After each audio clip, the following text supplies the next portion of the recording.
నమస్తే welcome to hot popcorn debate. ఆంధ్రప్రదేశ్లో elections కి ముందు ముఖ్యమంత్రి చంద్రబాబు గారు ఇచ్చిన హామీని నెరవేర్చుకుంటూ రాష్ట్రంలో విద్యుత్ ఛార్జీలు పెంచను అని చెప్పారు. కానీ ఒకానొక టైంలో వైసీపీ దీన్ని హేళనగా మాట్లాడినటువంటి పరిస్థితి మనం చూసాం. అయితే తాజాగా 2025-26 సంవత్సరానికి గాను నూతన విద్యుత్ టారిఫ్ నియంత్రణ మండలి విద్యుత్ ఛార్జీలు పెరగవు అని చెప్పి ప్రకటించింది.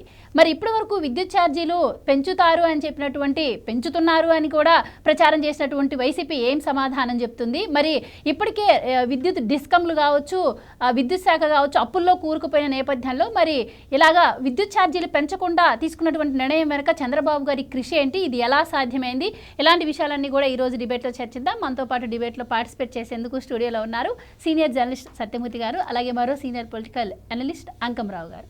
నమస్కారం సార్. నమస్కారం అండి. నమస్కారం సార్. సార్, సత్యమూర్తి గారు మీరు చెప్పండి, అంటే రాష్ట్రంలో విద్యుత్ ఛార్జీలు పెంచను అని చంద్రబాబు గారు చెప్పారు, కానీ మనం చూసాము ఇక్కడ జగన్మోహన్ రెడ్డి గారు అంతర్జాతీయ స్థాయిలో విద్యుత్ సంస్కరణలో ఆయన తీసుకొచ్చిన గొప్ప మార్పులు, ఆయనకు వచ్చినటువంటి పేరు, ఇవన్నీ కూడా. కానీ ఆ తర్వాత ఛార్జీలు పెరుగుతాయి, డిస్కంలన్నీ అప్పుల్లో కూరుకుపోయాయి కాబట్టి అని చెప్పి ప్రచారం కూడా జరిగింది, పెంచుతారని అందరూ భావించారు. కానీ ఇప్పుడు ఇది ఎలా సాధ్యమైంది? ఇప్పుడు చంద్రబాబు గారు నేను పెంచను అని చెప్తున్నారు, సో ఎలా సాధ్యమైందంట? అంటే ముందు జగన్మోహన్ రెడ్డి గారు అంతర్జాతీయంగా చేసిన విషయాలు చెప్పుకుంటే మనం రాష్ట్రం ఏముంది అందరికీ తెలుసు. అంతర్జాతీయంగా జగన్మోహన్ రెడ్డి చేసింది ఏంటి అంటే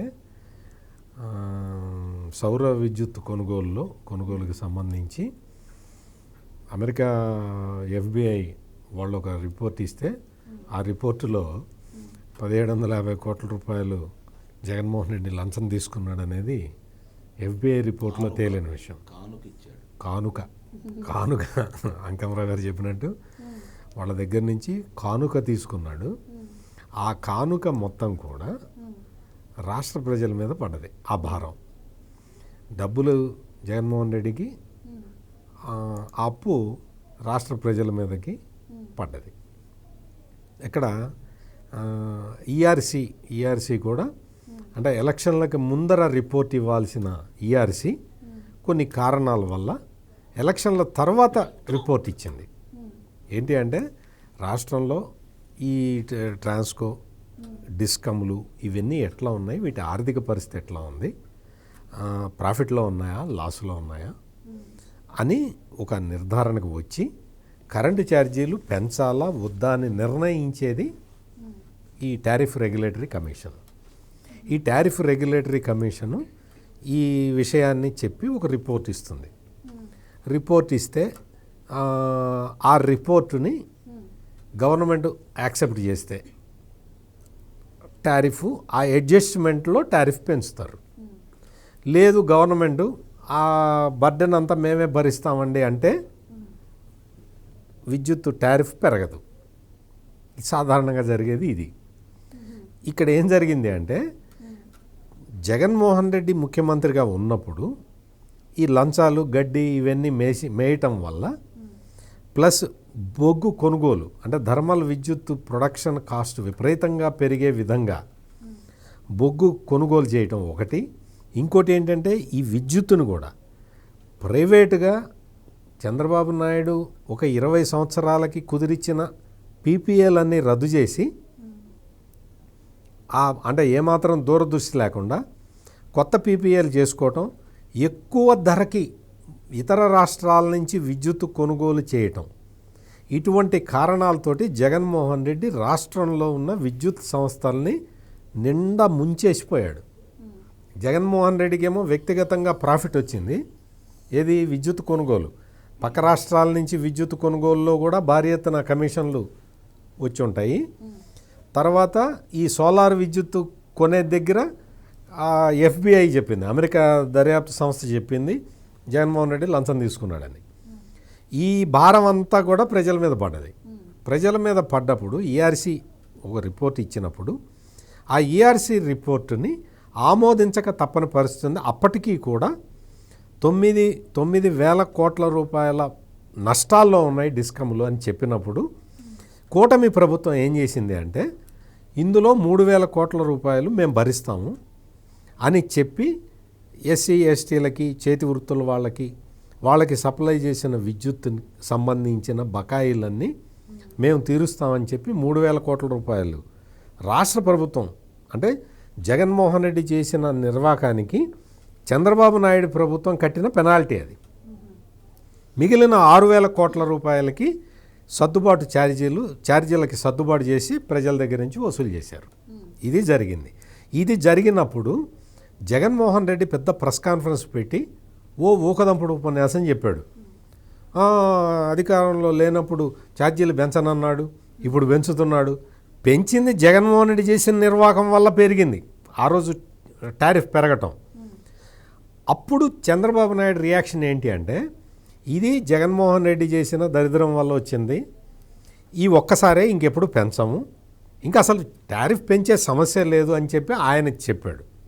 చెప్పినప్పుడు జగన్మోహన్ రెడ్డి ప్రైవేట్ లిమిటెడ్ కంపెనీలో ఉన్న మెంబర్లందరూ నవ్వారు, ఎగతాళి చేశారు.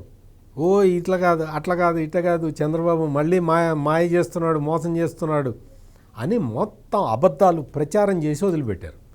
వైసీపీ సోషల్ మీడియా అంతా కూడా ఇదే ప్రచారం. కరెంటు ఛార్జీలు పెంచనన్నాడు, పెంచాడు. ఆయన నేను ఇంకా పెంచనరా మొర్రో అని ఆయన చెబుతున్నా కానీ ఎవడు వినలా. అంటే ఎవడు వినలేదంటే ఈ వైసీపీ వాళ్ళు అటువంటి ప్రచారం చేశారు. ఇప్పుడు తీరా చూస్తే కొత్త ఈఆర్సీ టారిఫ్ రెగ్యులేటరీ కమిషన్ వాళ్ళు రిపోర్ట్ ఇచ్చారు. ఆ రిపోర్టుని ఇంటోటో గవర్నమెంట్ యాక్సెప్ట్ చేసింది. ఒక్క పైసా కూడా విద్యుత్ ఛార్జీలు పెరగటం లేదు. ఇది ఇప్పుడు లేటెస్ట్ డెవలప్మెంటు. దీని మీద మరి జగన్మోహన్ రెడ్డి వచ్చి ఏం చెప్తాడో చూద్దాం. రైట్. జగన్మోహన్ రెడ్డి గారు సీఎంగా ఉన్నప్పుడు 2019 నుంచి 24 టైంలో ప్రజలపై ఎన్నోసార్లు కూడా విద్యుత్ భారం మోపడం మనం చూసాం. ఈవెన్ 8-9 సార్లు కూడా ఆయన విద్యుత్ ఛార్జీలు పెంచినటువంటి పరిస్థితి. ఇక చంద్రబాబు గారు అధికారంలోకి వచ్చాక మనం చూసాం, శ్వేతపత్రం రూపంలో విద్యుత్ శాఖ ఆర్థికంగా నష్టాల్లో ఉంది అని చెప్పారు. కానీ ఇక్కడ వైసీపీ వచ్చి చంద్రబాబు గారి హయాంలోనే లాసుల్లో ఉంది అని చెప్పి చెప్తుంది.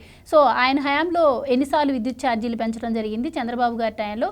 మరి జగన్మోహన్ రెడ్డి గారు వచ్చిన తర్వాత ఎన్నిసార్లు విద్యుత్ ఛార్జీలు పెంచారండి? 2014 నుంచి 2019 వరకు ఒక్కసారి కూడా విద్యుత్ ధరలు పెంచలేదు. ఇది గమనించుకోవాలి ముందు.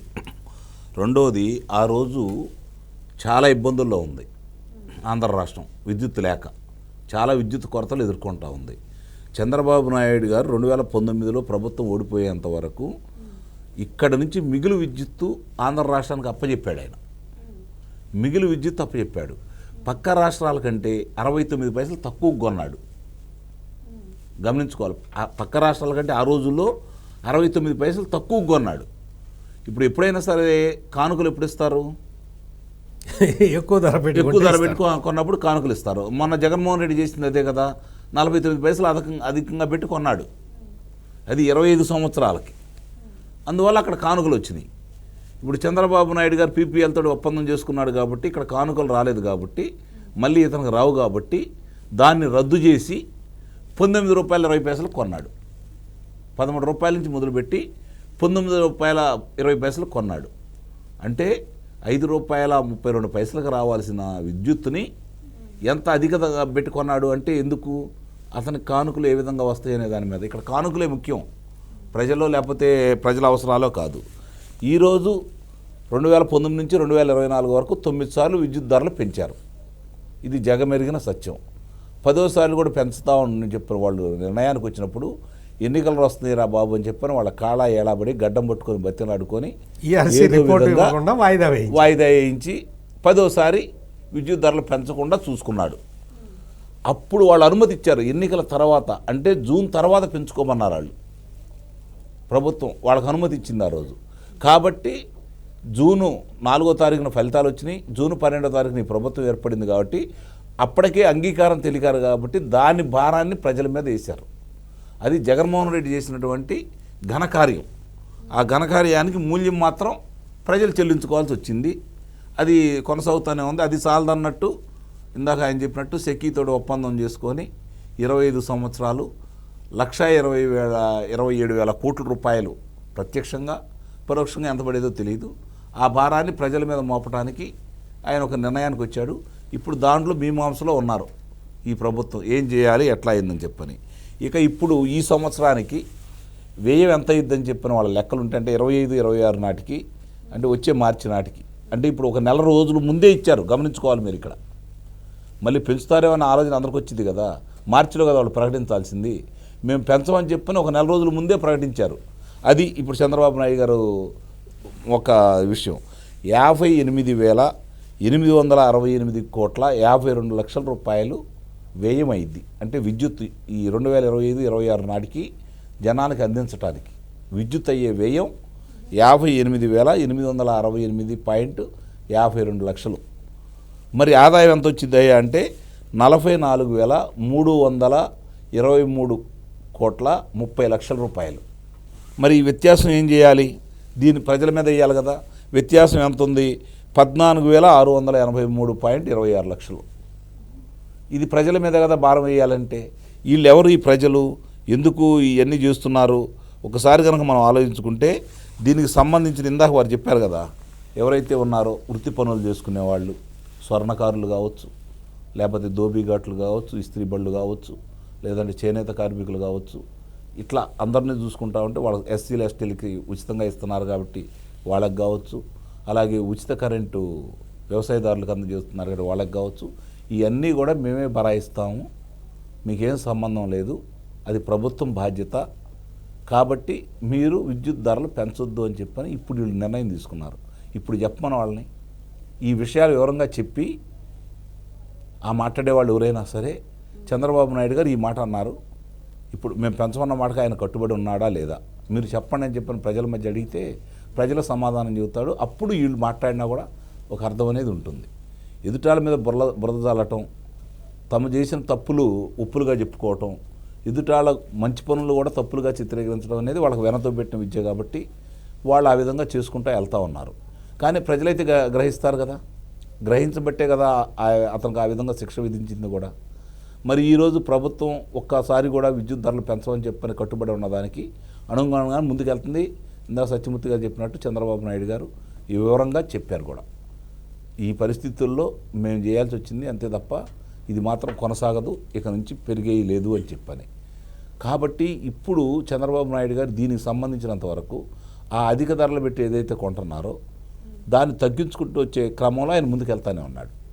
సౌర విద్యుత్ కావచ్చు, లేదంటే మా ప్రధానమంత్రి గారిది సూర్య గారికి సంబంధించింది కావచ్చు, ఇలాంటివన్నీ వీళ్ళకి రాయితీలు ఇవ్వటం కావచ్చు, ఇలాంటివన్నీ కూడా ముందుకు తీసుకెళ్ళి బొగ్గు దీని మీద అధిక వ్యయం అవుతుంది కాబట్టి దాన్ని తగ్గించుకొని, అట్లాగే చంద్రబాబు నాయుడు గారు యొక్క ఇంకొక ఆలోచన ఏంటంటే 2027 డిసెంబర్ అంటున్నారు కాబట్టి 2028 మార్చి నాటికైనా సరే పోలవరం అనేది పూర్తయిపోతే అక్కడ విద్యుత్ ఉపకేంద్రం కనుక పనులు ప్రారంభిస్తే ₹1 నుంచి రూపాయి లోపే విద్యుత్ అందిద్ది ప్రజలకి. అప్పుడు ఎన్ని లక్షల కోట్లు మిగులుతాయో ఆలోచించుకోండి 5 సంవత్సరాలకి. ఇవన్నీ ఆయన ప్రణాళిక కాబట్టి ధైర్యంగా ఆయన ముందుకెళ్తానే ఉన్నాడు. రేపు పొద్దున ఈ విద్యుత్తును మన పక్క రాష్ట్రాలకు అమ్ముకుంటాం.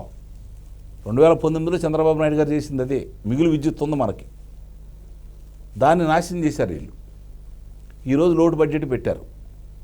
ఇవన్నీ కూడా గమనించుకుంటూ ఉంటే ఒక అవగాహన లేని వ్యక్తి, తనకు ఆదాయం మాత్రమే ముఖ్యం, ప్రజల అవసరాలు, ఆదాయం సంపాదించుకునే మార్గాలు ఉంటాయి, ప్రజలకు ₹1 లాభం వచ్చే విధంగాను భారం పడకుండాను చేసుకుని వెళ్ళి దాంట్లో ఒక 5 పైసలు 10 పైసలు లాభం పొందాలని కోరుకోవడం అనేది ఏ వ్యాపారస్తుడైనా చేసేది. ఎందుకంటే అతను వ్యాపారస్తుడు కాబట్టి. కానీ అతను ఏం కోరుకున్నాడు? నాకు ₹1,00,000 రావాలా, లేకపోతే నాకు 1,00,000 కోట్లు రావాలా, ప్రజలు ఏమైపోయినా పర్లేదు అనుకున్నాడు. అందువల్లే ఈ భారాలన్నీ ప్రజల మీద అతను రుద్దాడు. ఆ విధంగా ముందుకెళ్తానే ఉన్నాడు. రేపు పొద్దున చంద్రబాబు నాయుడు గారు అనుకున్నట్టుగా రేపు పొద్దున పోలవరం పూర్తయిపోయి బలకచెర్లకి నీరు అందించేసి ఈ విధంగా చేస్తే రాష్ట్రానికి ఆదాయం ఏ విధంగా రావాలో ఆయన చెప్పాడు. వస్తుంది కూడా. ఎందుకు వస్తుందంటే చెప్పంటారా, ఈరోజు కియా పరిశ్రమ వచ్చినా లేకపోతే రాయలసీమలో కొన్ని పరిశ్రమలు వచ్చినా కూడా వాళ్ళు మొట్టమొదటి ఇక్కడ ఎలాగండి, ఏ విధంగా వస్తుంది, మాకు నీరేంటి, రహదారులు ఏంటి, విద్యుత్ ఏంటి, మీరు అసలు లోట్లో ఉన్నారు కదా, ఏ విధంగా ముందుకెళ్తారంటే ఆ బాధ్యత నాదన్నాడు. వాళ్ళకి అందజేశాడు కాబట్టి ఇప్పుడు ఒక కియా పరిశ్రమ ద్వారా ఆంధ్ర రాష్ట్రానికి 13,000 కోట్ల రూపాయల ఆదాయం వచ్చింది. 13,000 కోట్ల రూపాయలు ఒక కియా పరిశ్రమ ద్వారా రాష్ట్రానికి ఆదాయం వచ్చింది. రేపు పొద్దున ఇదే విధంగా ముందుకెళ్ళి విద్యుత్తు, రహదారులు, నీరు సక్రమంగా అందిస్తే రాయలసీమలో ఉన్నటువంటి అపారమైనటువంటి భూ సంపద అనేది విపరీతంగా ఉంది. అక్కడ నిరుపయోగంగా చాలా ప్రాంతం కూడా ఉంది.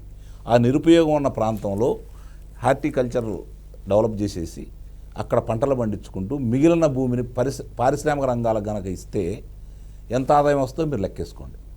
ఇవన్నీ కూడా ఆయన భవిష్యత్తు అంటే ఇంకొక 20 సంవత్సరాల తర్వాత ఆంధ్ర రాష్ట్రం ఎలా ఉండబోతుంది 2047 నాటికి, ఇవన్నీ ఆయన ఊహించుకున్నాడు కాబట్టి ఇలాంటివన్నీ ముందుకు తీసుకెళ్తున్నాడు. వీళ్ళకి అంటే సగం బుర్రాళ్ళకి ఇవన్నీ అర్థం కాదు. అందుట్లో 10% బుర్రలు ఉండాలి, ఎక్కువ మంది ఉన్నారు. సగం బుర్రలు కొంతమంది ఉన్నారు. ఆ సగం బుర్ర కూడా మట్టి కొట్టుకుపోయింది ఇప్పుడు జగన్మోహన్ రెడ్డి ఉన్నందువల్ల. కాబట్టి వాళ్ళు ఏం మాట్లాడుతున్నారు కూడా వాళ్ళకి అర్థం కాదు. శాఖ మంత్రులు ఎవడైనా సరే ఆ శాఖకు సంబంధించిన సమీక్షలు నిర్వహించలేదు ఆ రోజుల్లో.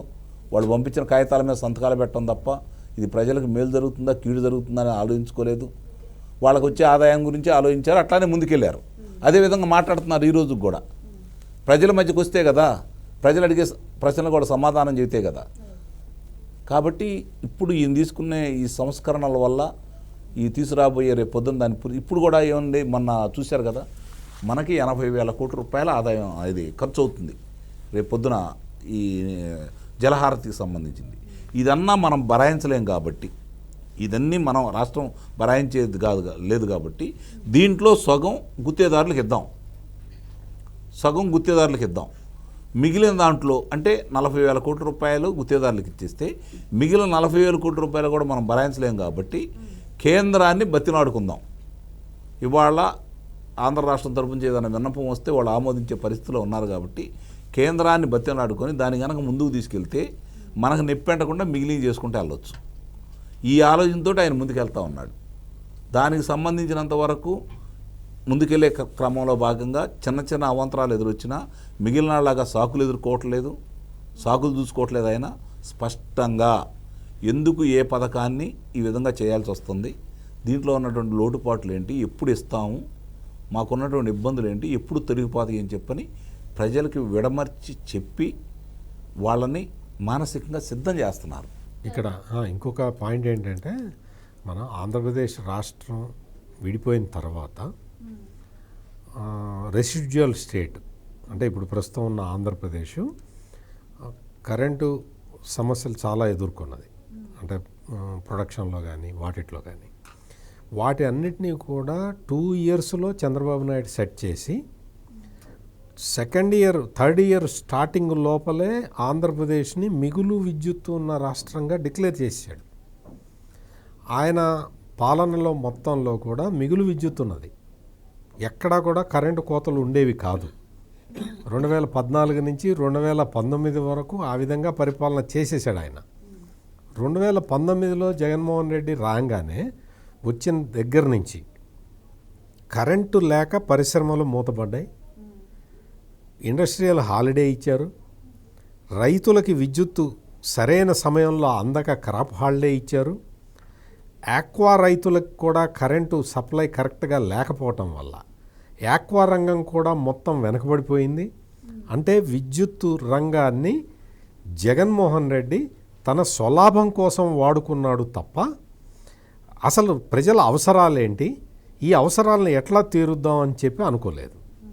అందుకోసమే 9 సార్లు విద్యుత్ ఛార్జీలు పెంచాడు. 9 సార్లు విద్యుత్ ఛార్జీలు పెంచటం అనేది అదొక పెద్ద క్రైమ్ ప్రస్తుత పరిస్థితుల్లో.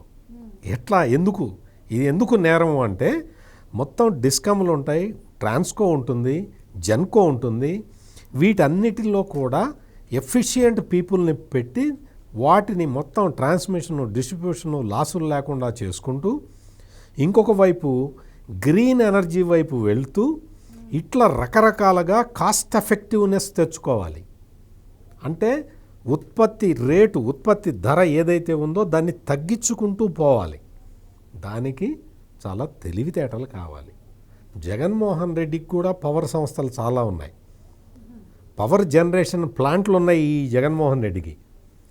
వాటికి లాసులు రావట్లా, వాటికి మొత్తం ప్రాఫిట్ వస్తుంది. కానీ రాష్ట్రానికి సంబంధించిన విద్యుత్ శాఖ మాత్రం మొత్తం లాసుల్లోనే ఉంటుంది.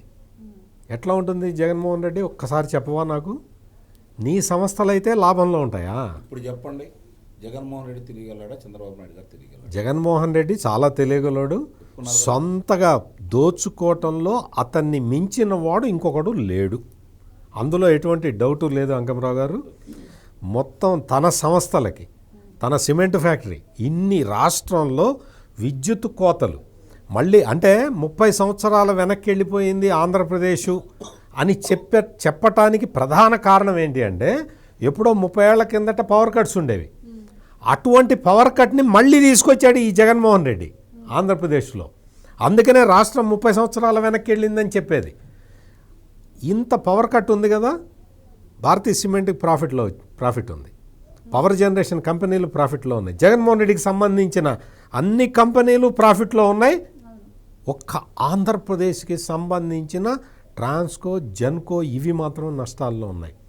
జగన్మోహన్ రెడ్డి, ఇదా నువ్వు చేసిన పని? ఈ రోజున రాగానే కరెక్ట్గా 6 నెలల్లో టార్గెట్ పెట్టుకొని మొత్తం అన్నీ ఒక్కొక్కటి సెట్ చేసుకుంటూ వచ్చేస్తున్నాడు. ఇప్పుడు టారిఫ్ పెంచను అని చెప్పి ఆ మాటకు కట్టుబడి చంద్రబాబు నాయుడు టారిఫ్ ఒక్క పైసా కూడా పెంచలే. ఇది ఇప్పుడు ఆంధ్రప్రదేశ్లో జరుగుతున్నది. ఇంకా రాబోయే రోజుల్లో జరగబోతున్నది ఏంటి అంటే మొత్తం ఆంధ్రప్రదేశ్ మొత్తం గ్రీన్ ఎనర్జీ వైపు వెళ్ళబోతూ ఉన్నది. గ్రీన్ ఎనర్జీ అంటే జగన్మోహన్ రెడ్డికి అర్థం కాదు కాబట్టి దాన్ని కూడా వివరించి చెప్తా. గ్రీన్ ఎనర్జీ అంటే విండ్ పవరు, సోలార్ పవరు. అంటే సూర్యకాంతి ఫ్రీగా వచ్చేది.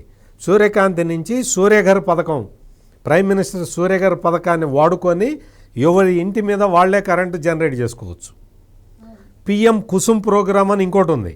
సబ్స్టేషన్ల దగ్గర ఖాళీ ప్రాంతాల్లో కరెంటు జనరేట్ చేసి, ప్యానల్స్ పెట్టి కరెంటు జనరేట్ చేసి సౌరశక్తి ప్లస్ దాన్నంతా కూడా అగ్రికల్చర్ పంపు సెట్లకి ఫ్రీగా ఇచ్చేస్తారు. పిఎం కుసుమ్ ప్రోగ్రామ్ అది. ఆ పిఎం కుసుమ్ ప్రోగ్రాము సూర్యఘర్ ప్రోగ్రాముని భారీ ఎత్తున తీసుకుపోతున్నారు. ఈ సంవత్సరం మొత్తం నాదదే ప్రయారిటీ అని చంద్రబాబు నాయుడు డిక్లేర్ చేశాడు. ఈ గ్రీన్ ఎనర్జీ అంతేకాకుండా సోలార్ ప్యానల్స్ కూడా ఆంధ్రప్రదేశ్లో తయారు చేసుకునే విధంగా ఇప్పుడు కొత్త ఇండస్ట్రియల్ కారిడార్స్లో ప్రొవిజన్స్ పెట్టుకుంటూ ఉన్నారు. అవన్నీ రెడీ అయిపోతే మొత్తం సూర్యఘర్, పిఎం కుసుమ్ ఈ ప్రోగ్రాములే కాకుండా గ్రీన్ ఎనర్జీలో మనం అద్భుతమైన ప్రగతి సాధించబోతున్నాం. ఇవన్నీ సాధించిన తర్వాత ఎవరి కరెంటు వాళ్లే ఉత్పత్తి చేసుకోవచ్చు. అదే చంద్రబాబు నాయుడు చెప్తున్నది. ఇంత long term plan Chandrababu Naidu దగ్గర ఉంటుంది. జగన్మోహన్ రెడ్డి దగ్గర ఏముంటుందంటే ఆయన సిమెంట్ కంపెనీలు మాత్రమే లాభంలో ఉండే ప్లాను జగన్మోహన్ రెడ్డి దగ్గర ఉంటుంది. సంపద సృష్టించు, నేను ఎలా దోసుకోవాలో నాకు తెలుసు. వాళ్ళ నాన్న అదే చేశాడు, ఇతను అదే చేస్తున్నాడు. ఇప్పుడు ఆయన చేసింది కూడా అదే కదా. చంద్రబాబు నాయుడు గారు 2004 వరకు రాష్ట్రంలో సంపద సృష్టించే కార్యక్రమాలు తీసుకొస్తే పప్పు బెల్లాల్లాగా ఒక 5 పైసలు జనానికి పంచి 95 పైసలు కొడుకు దోసిపెట్టాడు. అదే కదా ఆయన చేసింది. ప్రత్యేకంగా వాళ్ళు ఏం చేస్తారు, తర్వాత ఇతను వచ్చిన తర్వాత అమ్మో 5 సంవత్సరాలు నా నాన్న ముఖ్యమంత్రిగా ఉంటే నాకు 1,00,000 కోట్ల రూపాయలు వచ్చినాయి, నేను 30 సంవత్సరాలు ముఖ్యమంత్రిగా ఉంటే కనీసం 1,00,00,000 కోట్ల రూపాయలను సంపాదించుకోవచ్చు కదా అన్న ఉద్దేశంతో రాజకీయాల్లో కొనసాగాడు. దాంట్లో రుచి మరిగాడు కాబట్టి రాజకీయాల్లో వచ్చి పదవి కోసం పోరాడుతున్నాడు. ఒకసారి చూశారు, పరిస్థితి అర్థమైపోయింది. నువ్వు 30 సంవత్సరాలు కదరా నా బాబు, 3 నెలలు కూడా మాకు ఉండటానికి ఇంకా పనికిరావని చెప్పి ఒక నిర్ణయానికి వచ్చేసారు. కాబట్టి ప్రజలు ఈరోజు తిరస్కరించారు. భవిష్యత్తులో ఇక రాకూడదు, ఇతను రాడు అనే నిర్ణయానికి అయితే ప్రజలు వచ్చారు. కాబట్టి ఇవన్నీ కూడా రేపు చంద్రబాబు నాయుడు గారు చేసిన తర్వాత, ఇవన్నీ ప్రజలకు ఆదాయం తీసుకొచ్చిన తర్వాత, ప్రజలనే స్వతంత్రంగా వ్యాపారవేత్తలుగా తయారు చేయాలని చెప్పి చంద్రబాబు నాయుడు గారు భావిస్తున్నారు. కాబట్టి ఆయన తీసుకొచ్చే అన్నీ కూడా గతంలో చేసిన పొరపాట్లు మళ్ళీ జరగవనేది మాత్రం ప్రజలు ఒక నిర్ణయానికి వచ్చి ఉన్నారు. అందులో ఎలాంటి సందేహం కూడా ఏం లేదు. ఇప్పుడు రేపు పొద్దున వ్యాపార సంస్థలు అంటూ ఇక్కడికి వచ్చిన తర్వాత ఇప్పటికే 4,10,000 మందికి ఉద్యోగ కల్పన జరిగే విధంగా ముందుకెళ్ళడం కూడా జరిగింది. కాబట్టి ఇవన్నీ కనుక ముందుకు తీసుకెళ్తే, ఇందాక నేను చెప్పినట్టు రాయలసీమలో విస్తారమైనటువంటి భూమి ఉంది, ప్రకాశం జిల్లాలో కావాల్సినంత భూమి ఉంది. ఇట్లా చూసుకుంటూ వెళ్తే మనకి కాబట్టి వ్యాపార సంస్థలు రావడానికి అనువైన ప్రదేశాలు కూడా ఉన్నాయి. కాబట్టి ఇది నీరు, విద్యుత్తు చంద్రబాబు నాయుడు గారు ప్రథమ ప్రాధాన్యతగా ముందుకెళ్తున్నారు. కాబట్టి అవి అందిస్తే వ్యాపార సంస్థలు కూడా వస్తాయి. కాబట్టి వాళ్ళు అనుకున్న విధంగా ఆంధ్ర రాష్ట్రం ముందుకెళ్ళటానికి, 20 లక్షల మంది ఉద్యోగ కల్పన జరగడానికి 5 సంవత్సరాలు కూడా కంటే ముందే 3వ సంవత్సరం నాటికి ఇది పూర్తి అయిద్దని అయితే నేను భావిస్తున్నాను. Right sir, thank you so much sir.